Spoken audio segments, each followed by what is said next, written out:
चांगली गोष्ट आहे. आम्ही तेच सांगत होतो पूर्वीपासून, आणि हा फॉर्म्युला ठरला आपल्याकडून. मला कळत आहे हे सगळीकडेच झालं पाहिजे, नुसतं महानगरपालिका नाही, त्यानंतर जिल्हा परिषदा पण आहे. जे आम्ही सातत्याने सांगतोय की महायुतीमध्ये आपण लोकसभा लढलो, विधानसभा लढलो, तर सगळ्याच निवडणुका महायुतीमध्ये लढल्या गेल्या पाहिजे. माझ्यासारख्या कार्यकर्ता अतिशय आनंदी आहे किंवा समाधानी आहे जर हा निर्णय झाला असेल तर. अनेक ठिकाणी कुठेतरी अजूनही वेगळं काही चालू असणार ना.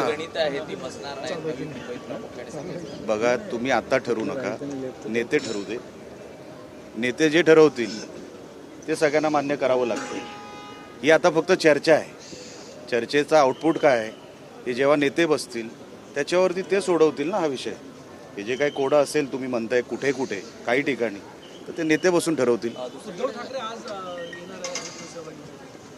Very good. मुहूर्त आजचा मुहूर्त आहे. अहो, आमदार असल्यावर यावंच लागणार. पण आपण 7 दिवस का येत नाही हा प्रश्न पण आहेच ना. आपल्यावर जबाबदारी आहे. MLC हे वरचा हाऊस आहे.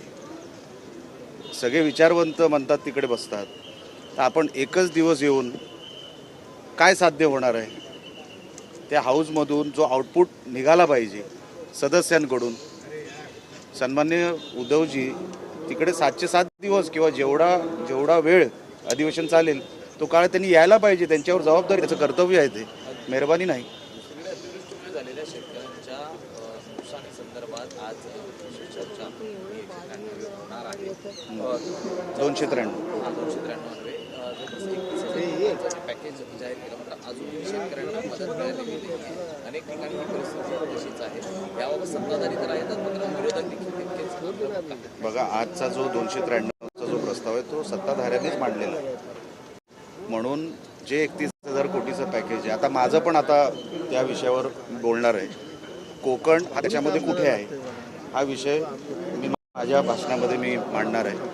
आणि ते लवकर आता KYC सुरू आहे. जसं कोकणाचं मी सांगू शकतो, KYC हे तहसीलदार करतायत आणि त्यानंतर ती प्रोसिजर मिळायला सुरुवात होईल. लवकरात लवकर मिळावी आमचे तेच प्रयत्न. धान उत्पादक शेतकऱ्यांना बोनस हा मुद्दा शेतकऱ्यांचा बोनस हा मुद्दा प्रलंबित आहे. धान उत्पादक शेतकऱ्यांचा बोनस हा मुद्दा अजूनही प्रलंबित आहे. बघूया आता त्याच्यामध्ये सरकार त्याच्यावरती लवकरात लवकर निर्णय घेईल असं दिसतंय आणि आम्ही पाठपुरावा करू या विषयाचा. सूरज थोडं मागे ना. सूरज थोडं मागे. ओके. बघा, मुंबई गोवा महामार्ग हा NHAI कडे विषय आहे. स्टेट PWD फक्त त्याच्यावर ऑपरेटर म्हणून आहे.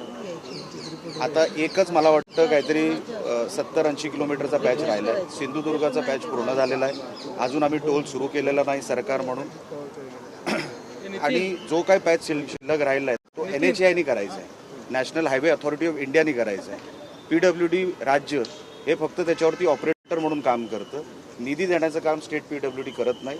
NHAIने जे काही पेंडिंग बिल आहेत ती द्यावी. लवकरात लवकर ते पूर्ण होणार.